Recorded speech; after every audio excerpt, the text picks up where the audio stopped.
Поради силните рестрикции за автомобилите чии мотори се поголеми загадувачи, се почести се повлекувањата од пазарот. Таква судбина доживеа GT и GTI изведбите на Peugeot 308.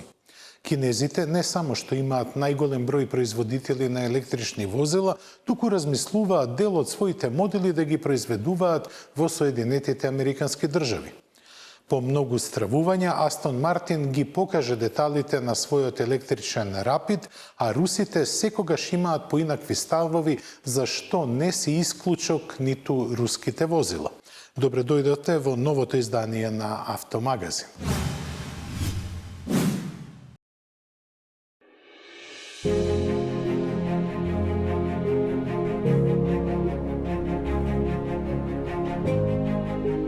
Лоша вести за љубителите на марката и за оние на лутите компактни модели. Со новата генерација Peugeot ќе ги укине атрактивните Gran Turismo и GTI верзии на 308.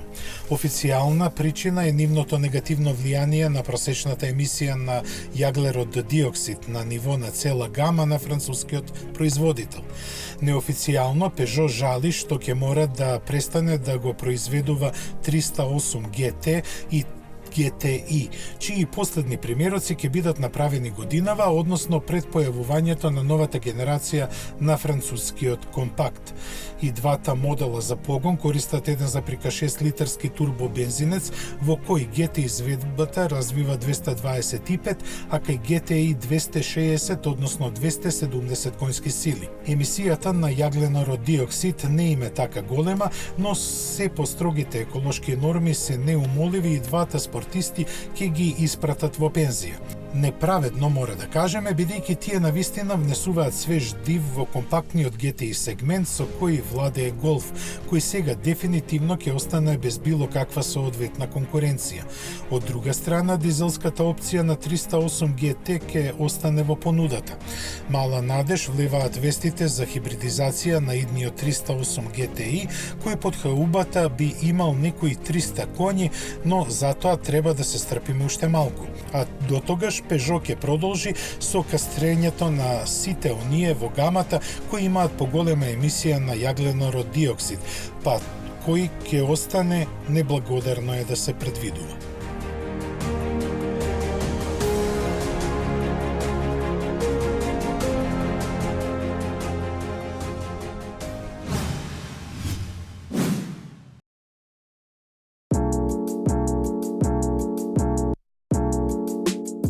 Не е никаква тајна дека се манипулира со тестовите за количините штетни материи во издувните гасови. Сепак, неодамнешниот извештај на една бриселска организација за заштита на околината ги изненади сите. И тоа не малку, бидејќи беше откриено дека производителите на возила прикажуваат поголеми емисии јагленород диоксид од реалните. Имено, тие при тестирањата намерно исклучувале некои функции на моторот кои влијаат на еколошките параметри, како што е, например, старт-стоп системот. Причина за ова навидум нелогична работа е да се прикаже поголем напредок во иднина. Заради тоа, новата тест процедура, само неколку месеци по незиното воведување, доживеа промени. Така, сега, при хомологирањето на декларираните вредности за потрошувачка и емисиите задолжено треба да се активираат сите вградени технологии. Освен тоа, различните верзии на еден ист модел треба да се тестираат на идентичен начин. Например, со одбирањето на нормален или еко, а не спортски режим на работа. Реагираше и Европската асоциација на производители на возила, која го поздрави за острувањето на правилата за тестирање, индиректно на тој начин признавајќи дека во сето ова има вистина. Според анализите, со преоѓањето на новиот систем на тестирање емисиите на јагленород диоксид кај возилата се имаат зголемено меѓу 1 и 81%. Случај каде тие се намалени не е забележан ниту кај еден производител.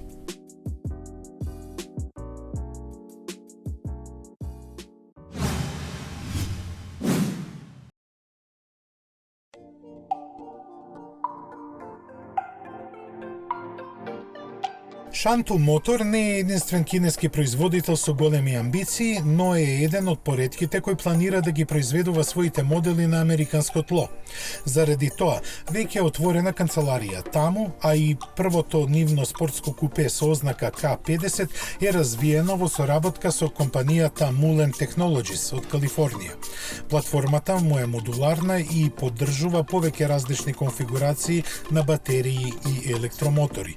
Направена е од алуминиум и тежи 233 килограми. Каросеријата се состои од 29 компоненти од јагленородни влакна со вкупна тежина од само 47 килограми. Shantou K50 е задвижуван од два електромотора, по еден на секоја оска. Нивната вкупна моќност од 430 конски сили се доволни за забрзување до 100 за 4,6 секунди и електронски ограничени 200 км на час. Верзијата што ќе се продава во Америка ќе има автономија од преку 500 км и соларни келии на покривот што ќе ги напојуваат внатрешните системи на возилото. Цената во Кина му изнесува околу $110,000, а колку ќе чини во Соединетите Американски држави не е објавено. Продажбата треба да му започне идната година. Со идеја да ги забрза алтернативните погони, BMW неодамна представи 3 модели кои во блиска иднина ќе бидат неизоставен дел од понудата на баварскиот Синобел пропелер. Најбрзо до нас ќе стигне електричната верзија на спортско корисното возило X3, а ќе следат уште 2. Сите овие модели се развиени со кинескиот партнер Brilliance, во чии погони ќе се произведуваат електричните возила од почетокот на идната година.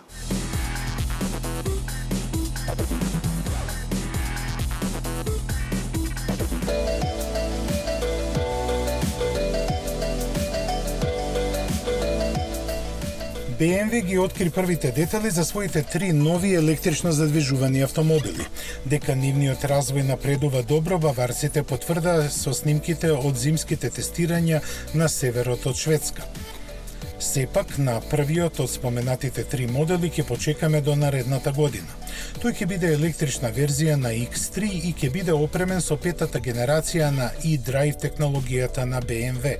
Освен дека ќе има автономија поголема од 400 км, засега за него се зборува само општо. Производителот наведува дека ќе биде опремен со доста силен електромотор, спарен со систем со висока волтажа и напредна батерија. Тоа ќе му овозможи користење на полначите од 150 киловат-часови, кои ги нема многу. Ке се произведува во заедничките погони на BMW и Brilliance во Кина, од каде ќе се извезува низ целиот свет. И вториот електричен новитет е спортско корисно возило. Го видовме есенва како концепт под ознаката iNext, кога ни кажаа дека ќе има автономија поголема од 600 км.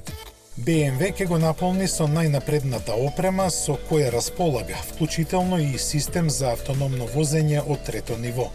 Производството на овој модел ќе биде доверено на работниците во германскиот Dingolfing, а неговото доаѓање на пазарот е планирано за 2021 година.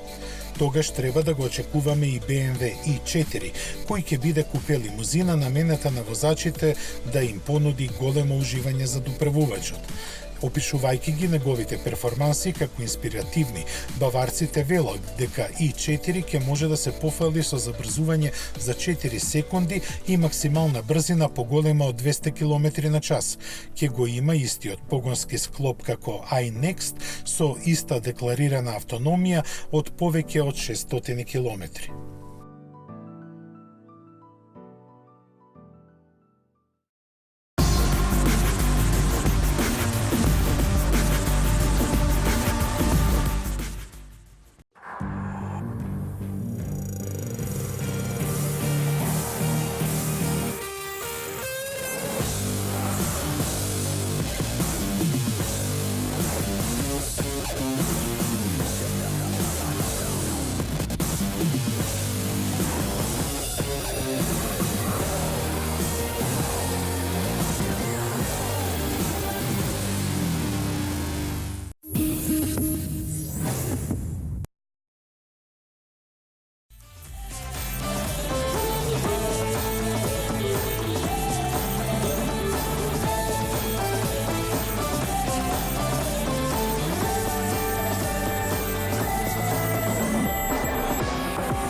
Skoda. Simply clever. Имам 36. Не знам која поминаа годините, ама добро се држам. За 2 часа го имам најважниот состанок во животот. Но прво, да си поиграм.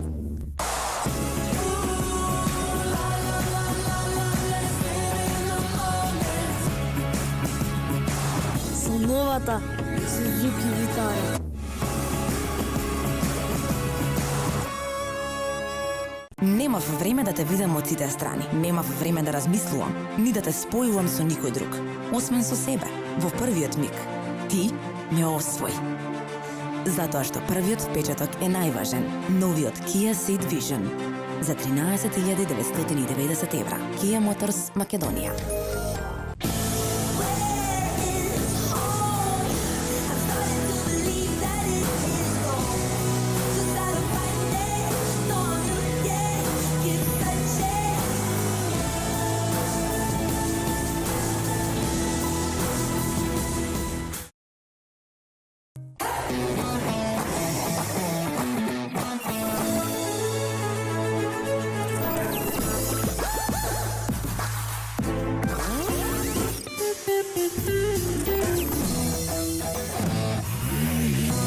Едноставно до нов автомобил.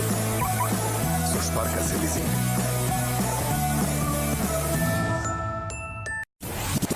Метрополис, број 1 радиомрежа.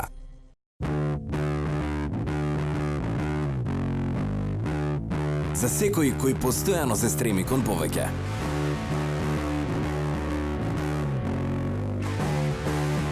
Ова е твојот нов фокус.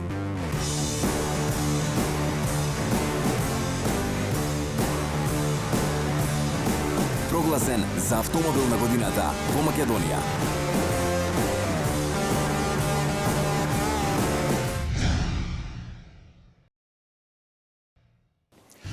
Својата иднина Волво ја гледа во електрификацијата на гамата, но пред тоа да се случи, швеѓаните ќе ја исфрлат последната генерација мотори на внатрешно согорување, која опфаќа бензински и дизел агрегат. Во меѓувреме на помош ќе биде повикана хибридната технологија која ќе помогне до 2025 година половината од моделите на Волво да биде електрифицирана.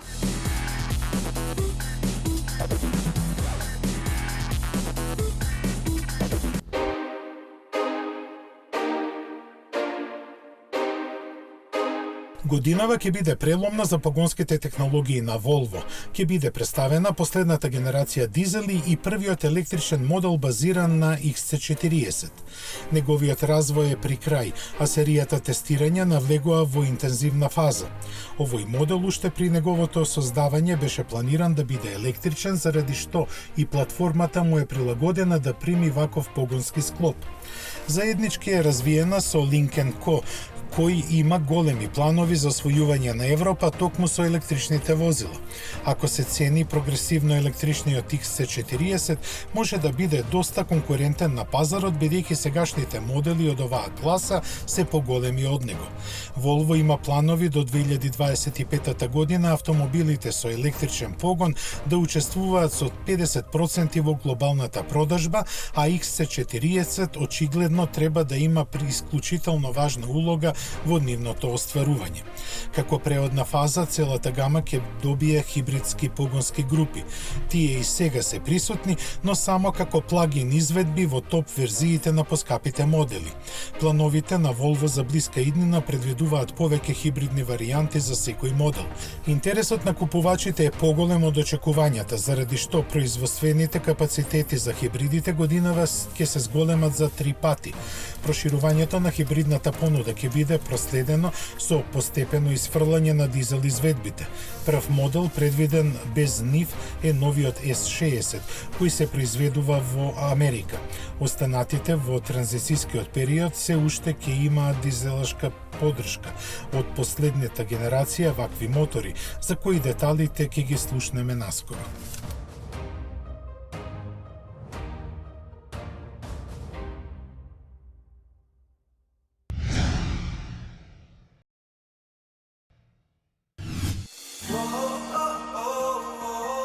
Джеймс Бонд може да здивне. Првиот електричен Астон Мартин е лимузина достојна за него.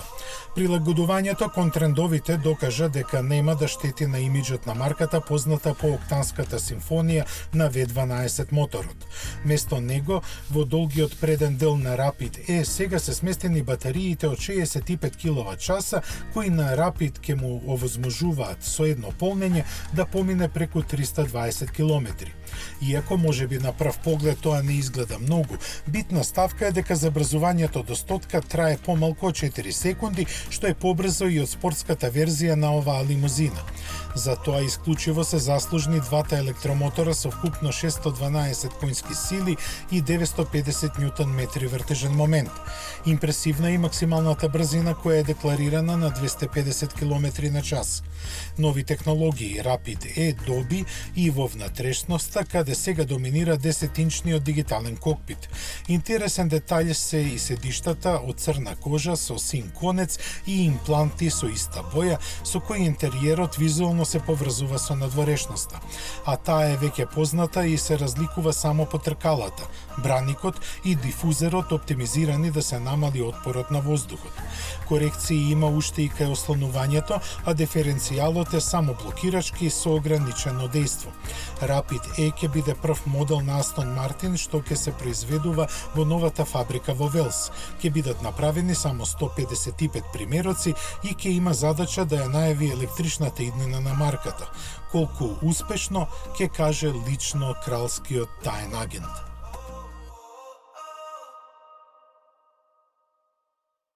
Русите си тераат по своето, па и кога цел свет е против нив. Освен во политиката и во автомобилската индустрија, работите стојат на слично рамниште. Што току промовираната луксузна лимузина Aurus Senat дојде на пазарот, доживеа напади од Toyota, Lamborghini и Michelin, а трите компании се повикуваат на сличноста на името Aurus со оние на некои нивни минати или актуелни производи. Лада пак привремено се откажа од европскиот пазар поради емисијата на издувни гасови на моторите, но сепак најави доминација во Латинска Америка, делови од Азија и Африка.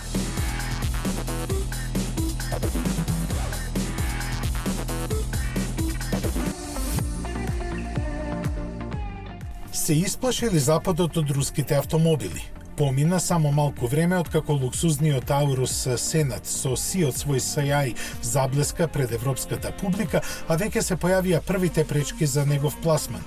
Проблем наводно е името чија регистрација во Европскиот сојуз за интелектуална собственост е оспорена од страна на Toyota, Lamborghini и Michelin.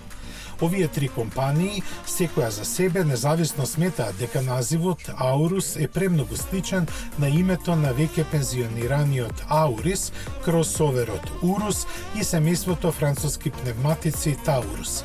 Истиот назив го користи и Форд за својот голем седан што го продава во Америка и Кина, но тој не смета дека некој може да го помеша со Путиновата председателска лимузина. Русите пак многу не се секираат за тоа. Производството на Aurus е распродадено за оваа и идната година, а акцентот за понатаму ќе биде ставен на азиските пазари пред се Блискиот исток. Поддршката за тоа во вид на 110 милиони евра стигна од Државниот инвестицијски фонд на Обединетите Арапски Емирати, кој за возврат ќе се стекне со 36% од акциите на компанијата. Овие средства ќе бидат наменети за организација на масовно сериско производство и развој на дистрибутивната мрежа. Покрај предстојните нови модели, кабриолетот и моноволуменецот, во план се и кросовер и моторцикли. Со проблеми се соочи и Лада, која мораше да ја прекине продажбата на своите автомобили во западноевропските земји. Како причина се наведуваат построгите норми за издувните гасови, кои руските возила повеќе не ги задоволуваат. Раководството на компанијата објави дека целокупните квоти ќе бидат пренасочени кон новите извозни пазари во Латинска Америка и на Блискиот исток. Враќањето во Европа е планирано дури за неколку години со нови посовремени модели. Во меѓувреме, покрај во Египет, каде возилата на Лада се произведуваат од 2002 година, се преговара и со Иран и Алжир.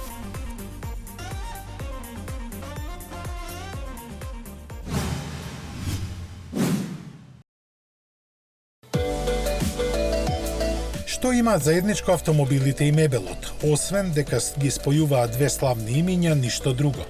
Но врската сепак е силна, бидејќи се работи за Бугати и Бентли. Меѓу најновите производи и на двете компании се фотелите. Тие кај Бентли се во класичен, а кај Бугати во модерен стил. И двете со врвен дизајн, а за нив се употребени најквалитетни материјали. Покрај кожата, британците се решија за дрвото, а французите за титаниум и челик. Какво е чувството да се седи во нив, ке знаат само избрани 110 купувачи за фотелјата на Бугати и 100 за Бентли, исто колку што години прославуваат овие две автомобилски марки.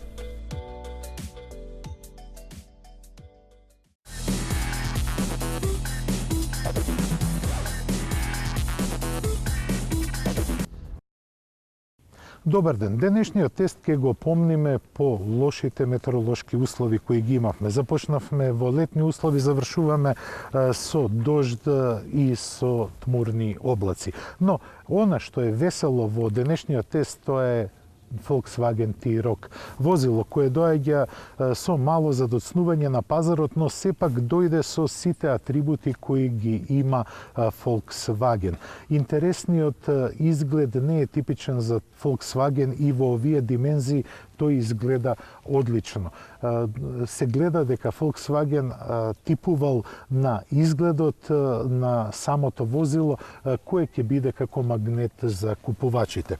Велат дека внатрешниот простор е пресуден за избор на автомобил. T-Roc е возило кое има извонредна опременост во внатрешноста, но забележувате, оваа пластика е премногу тврда. А инаку амбиентот е вистински Volkswageновски. Она што е важно за T-Roc е да се каже дека на предната клупа има доволно простор. Но дали е тоа случај и со задната клупа? Тоа ќе го видиме, бидејќи T-Roc е димензиониран за луѓето кои имаат потреба од интересен изглед на своето возило. Во внатрешноста гледате дека нема многу простор на задната клупа, но има сосема доволно за движење во градска средина. Но ние сме надвор од градот и сакаме да видиме како ќе се однесува T-Roc на нашата маршрута.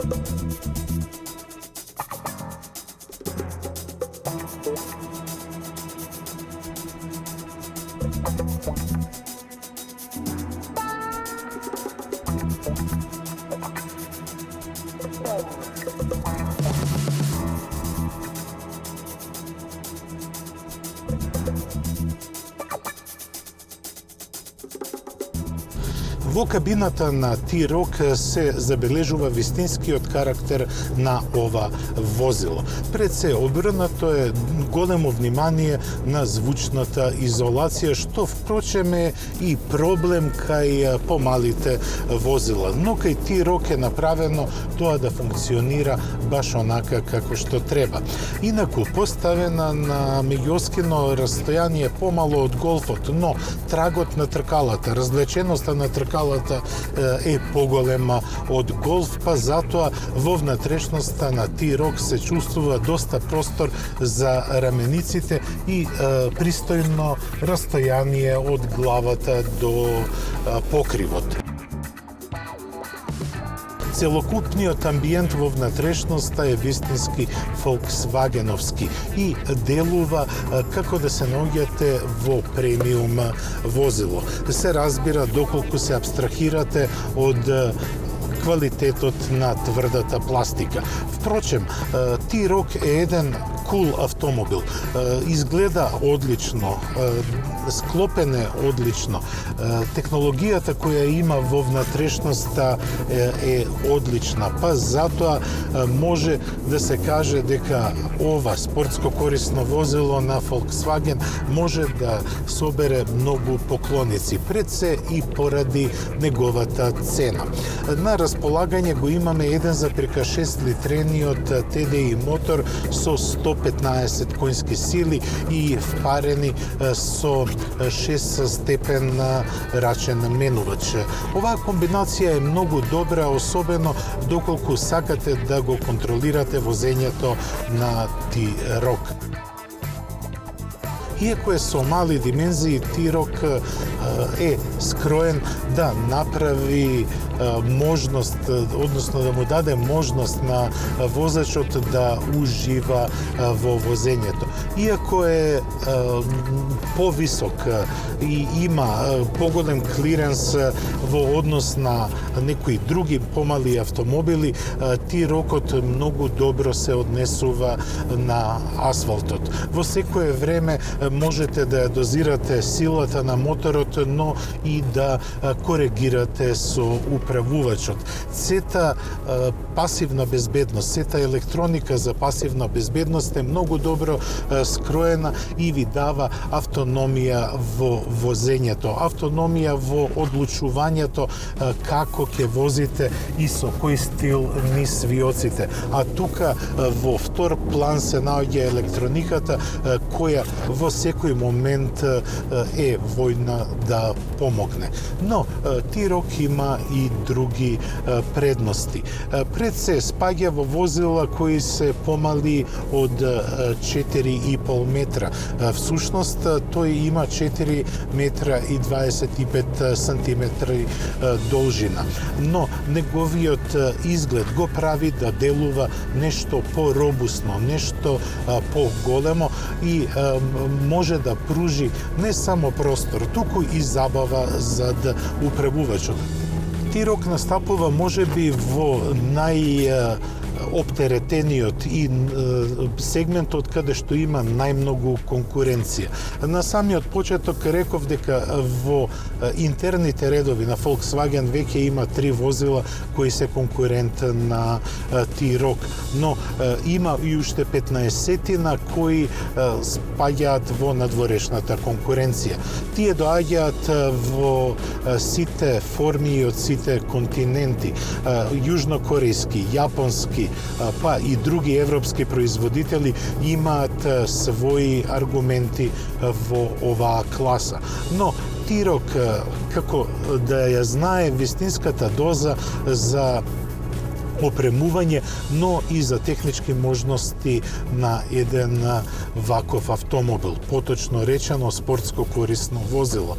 Па, со мирна совест може да заклучам дека T-Roc може би го нема во оваа констелација најсилниот и најеластичниот мотор, може би нема ниту DSG менувач, но со својата констелација на високо квалитетен завршен зафат во сите позиции на склопувањето, извонредно интересниот изглед и фер опременоста и моторизацијата, може T-Roc комотно да се каже дека има амбиции за лидерство во сегментот. Малите возила имаат свој интересен имидж. Нив сите ги посакуваат, бидејќи ги искажуваат нивните потреби, односно потребите на купувачите во поголемиот дел од возењето. А тоа е дека поголемиот дел од возењето се возиме сами во автомобилот, но бараме од него да има доволно простор кога ни треба некого да сместиме и на задната клупа. Една од најдобрите солуции се спортско корисните возила од сегментот C, меѓу кои спаѓа и Volkswagen T-Roc. Тој за конкуренција има многу модели кои имаат извонредно интересна приказка. Но T-Roc е тука да се наметне не само со својата приказка и изглед, туку и со добра моторизација и цена. 24.000 евра за вака опремен T-Roc и за возило кое има своји манири на однесување и јако педигре, мислам дека е оправдано. 24.000 евра за Volkswagen кој има манири на спортско корисно возило, а се однесува надмено и на асфалтот, е добра солуција. Тоа беше се што подготвивме за ова издание на Автомагазин. Срдечен поздрав и подсетување дека се наоѓаме следната недела во истото време и на истото место на повторна средба. До гледање.